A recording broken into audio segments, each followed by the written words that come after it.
Hello, Malcolm here, and welcome to the third in our class series called Unity to All Things, referring to Ephesians 1 and God's vision for there to be unity in the heavenlies and the earthlies, all things in heaven and earth brought together in unity in the church under Christ.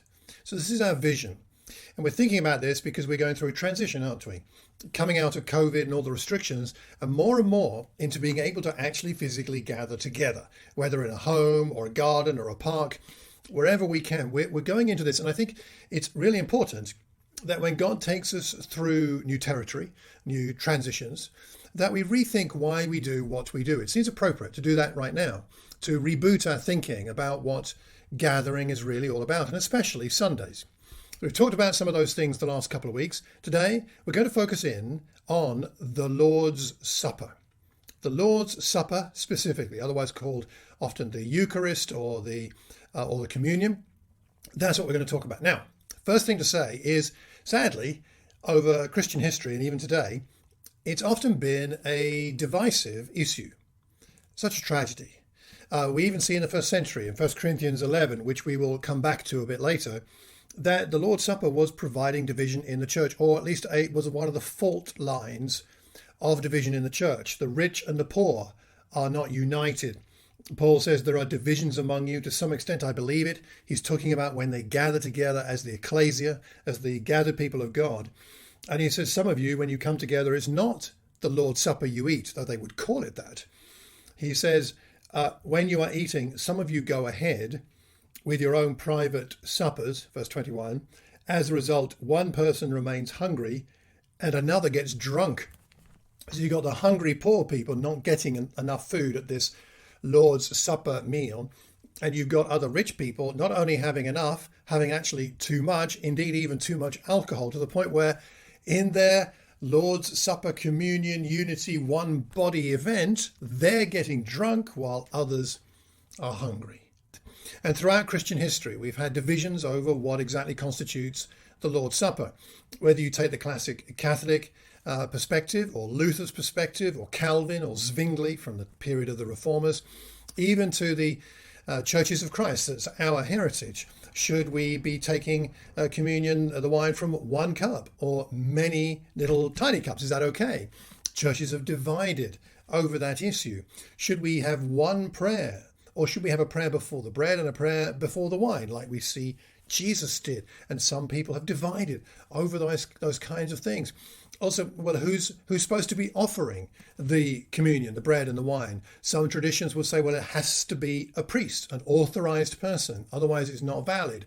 Others would say, well, anybody can share the bread and the wine around and talk about it.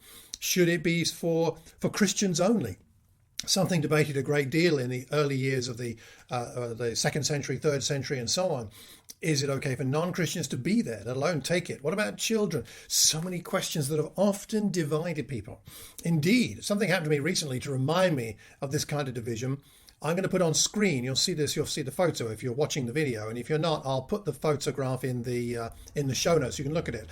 But on screen, you'll see a photograph of something that my wife and I saw when we were on holiday in Somerset recently, and we went to a place called Lights Carey Manor. And Lights Carey Manor was a stately home that had a chapel attached to it, and that chapel was built originally in 1343, a long time ago. And what you're looking at is you're looking at the little slit windows through which the servants in the house were able to watch their masters take communion. They weren't allowed in the chapel to take communion. They weren't allowed to take communion. They were allowed to watch their masters take communion. They were separated from communion, that very word meaning coming together, to commune together, to be a community. They were not a community. They were very much physically separated out, not allowed to be a community, and only watch the performance of what happened with the bread and the wine.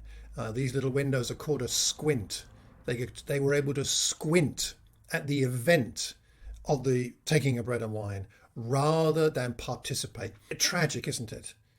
So many things about the Lord's Supper often divide when, of course, the Lord's Supper, above all things, is meant to be a unifying issue.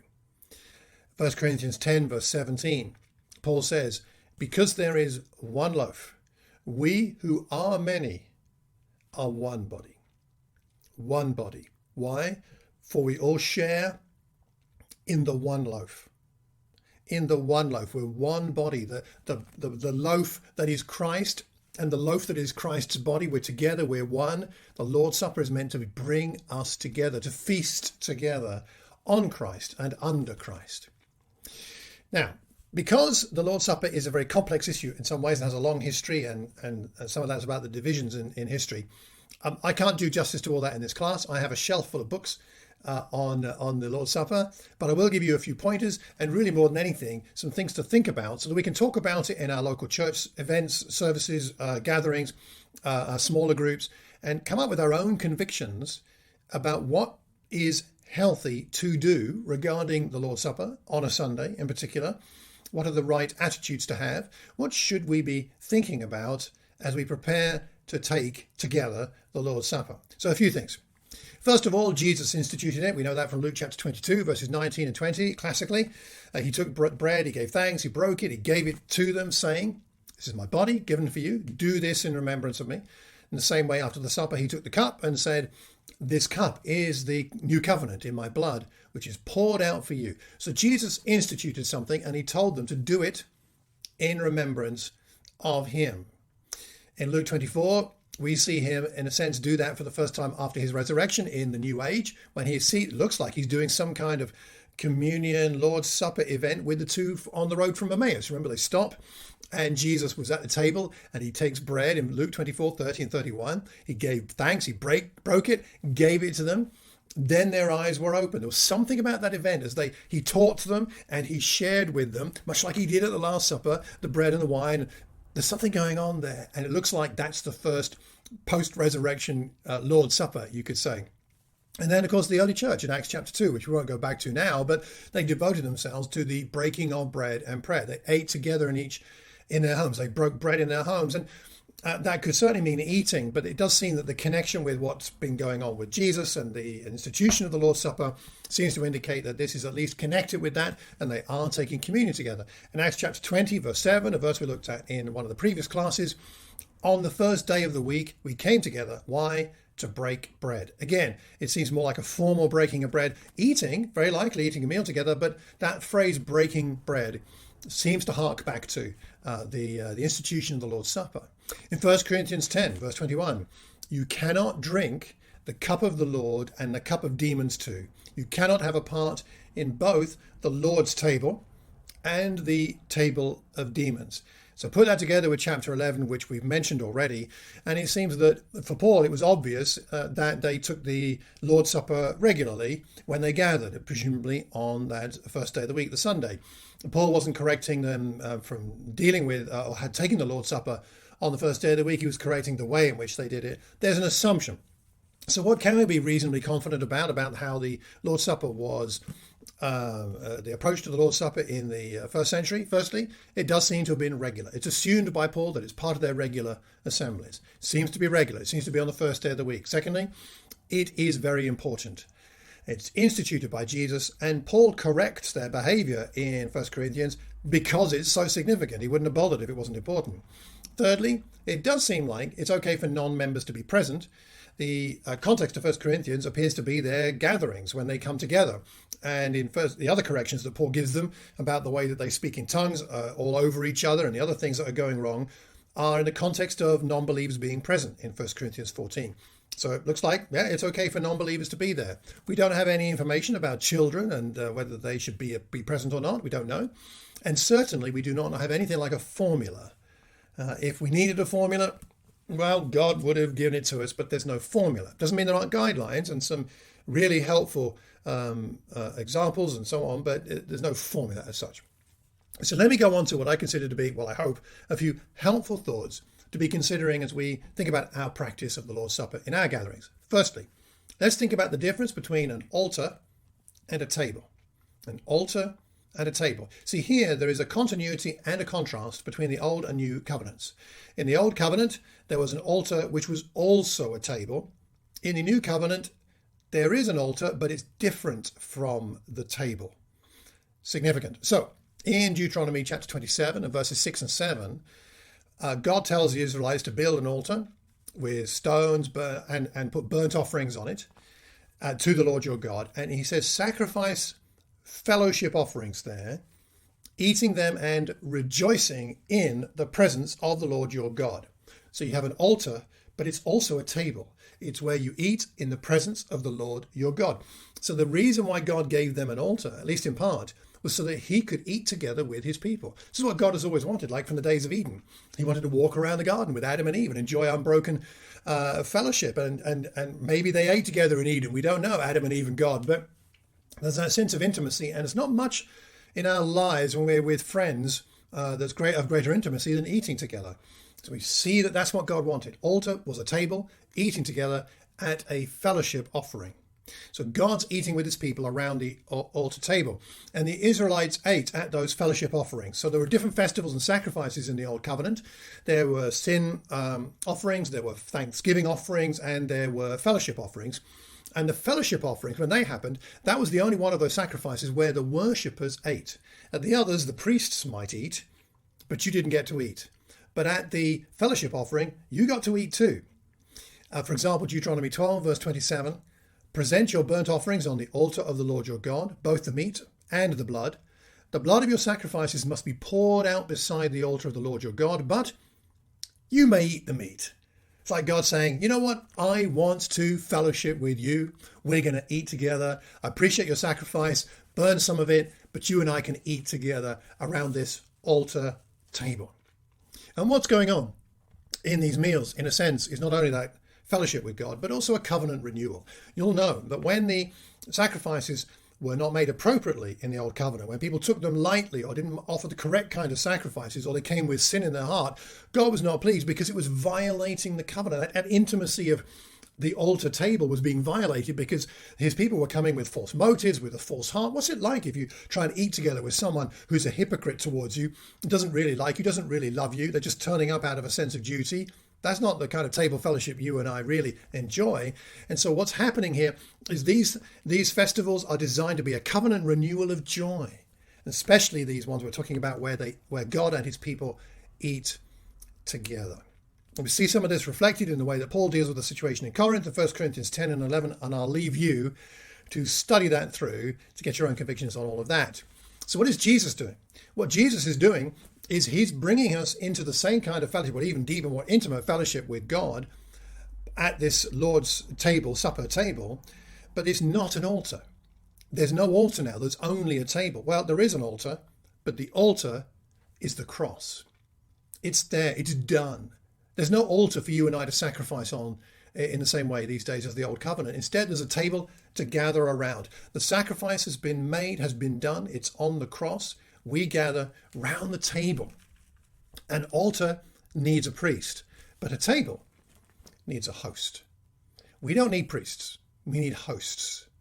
And so then we eat together at the Lord's Supper, we feed together with one another, and we feed with and on Christ when we do this. The emphasis, therefore, of the Lord's Supper is rejoicing over the fact that you and I are included in the feast of Christ, the King Messiah's feast. We are allowed to be part of that great banquet. And the eating together around the Lord's table is a foreshadowing of the ultimate feast at the end of time, when Jesus comes back and makes all things new. The New Testament presents the Lord's Supper as a thanksgiving and a fellowship event, not a sin event. Mark this. The Lord's Supper is not a sin event.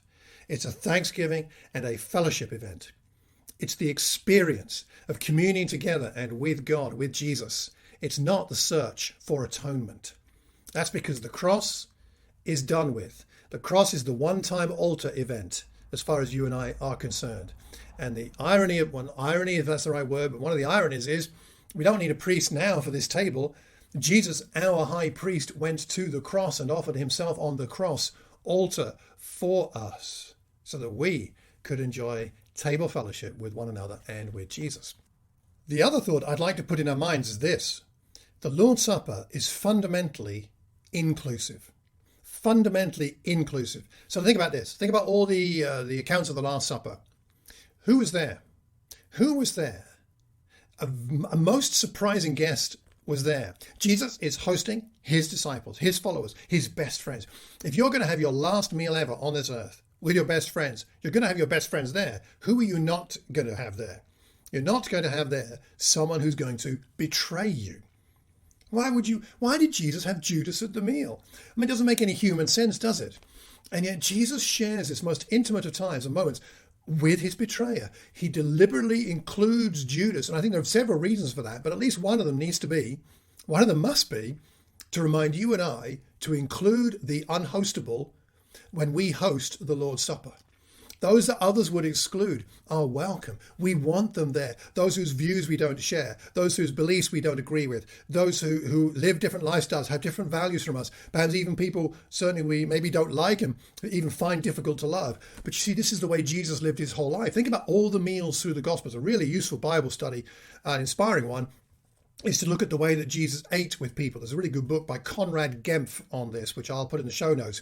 Conrad Gempf wrote a book called, I think, The Mealtime Habits of the Messiah. Look through the life of Jesus and how he always seemed to be eating with the wrong people. He was eating with women, with the Gentiles, with sinners of all kinds, and the Pharisees were upset. In fact, he even ate with the Pharisees, which of course some other people thought was a bad thing to do as well. He's always eating with the wrong people, and he did that all of his life, and he didn't change at the end. At the end of his life, he's still eating with the wrong people, with Judas. And that fundamentally says that, to me, that when Jesus said, do this in remembrance of me, he's certainly talking about the bread and the wine, taking that. But I wonder if he's also saying, do this in this kind of way. Bring everybody in. Bring in the normally unhostable. Bring in the ones you would not normally have on your guest list. There are parables about that in the Gospels. Make sure you bring others into this special table event. How are we doing at that? How are we doing at bringing in the sinners and the Gentiles are the equivalent of our day today to join us in this joyful mealtime together with one another and with God under Christ? So what is the Lord's Supper? It's a joyful occasion. It's not a somber one. It's not a sin event. It's not an atonement event. It is a celebration, fellowship, thanksgiving event. That's what it is. It makes me wonder whether we might have too much emphasis on the quiet and the somber and not enough emphasis on the joyful and the thanksgiving. So to wrap up, a few tentative suggestions and ponderings. Again, not a formula and certainly not rules, but I wonder whether we want to think a bit more about avoiding too much sorrow, too much emphasis on, any emphasis on guilt, making our communions meaty, not necessarily long, but not perfunctory for sure. And whether that time of reflection, which is often tradition with us, whether that time of reflection is utilized in the best way, because that time of reflection should be able to produce, at the very least, thankfulness rather than any sense of guilt. I wonder whether we might need to ramp up our sense of celebration and thankfulness and communal joy as we perhaps eat together, not just have some bread and some wine, but have a meal together. I wonder whether we need to not focus too much on the disputable variables, the length of the communion, the number of cups, the type of bread, the type of wine or juice, or how often we take these emblems. Maybe that's not something we need to worry about. And perhaps in these areas which are at least disputable, we're talking about good, better, and best. If we can figure out at least what's good, let's do that and not worry about all the variables that the Bible doesn't lay down as being essential to what the Lord's Supper is really all about. So what do you think about all these ideas? What do you think about the altar and the table? What do you think about the Thanksgiving, about eating together, about Jesus being our host who is present while we take the Lord's Supper? What do you think about it being a supper and not just some emblematic bread and wine? What do you think about inviting in the Judases, those who are beyond the pale, generally speaking, in society, and especially perhaps even in the Christian world? Well, there's lots more that could be said. Lots I've left out, of course, regarding all this. But I hope this is enough to promote some helpful discussion in our groups and to rethink how we do the Lord's Supper, why we do the Lord's Supper, and what we're expecting God to do through the Lord's Supper. Have a good study of it. Have a good think about it, especially look at 1 Corinthians 10 and 11, amongst other passages. Have a look at the Gospels. Have a look at the Last Supper accounts. And let me know if you have any questions. You can send me an email, malcolm@malcolmcox.org, and you'll find extra materials on my website as well. I hope this is helpful, and may God bless you and strengthen you when you take the Lord's Supper together with all your friends. Till the next time, take care, and God bless.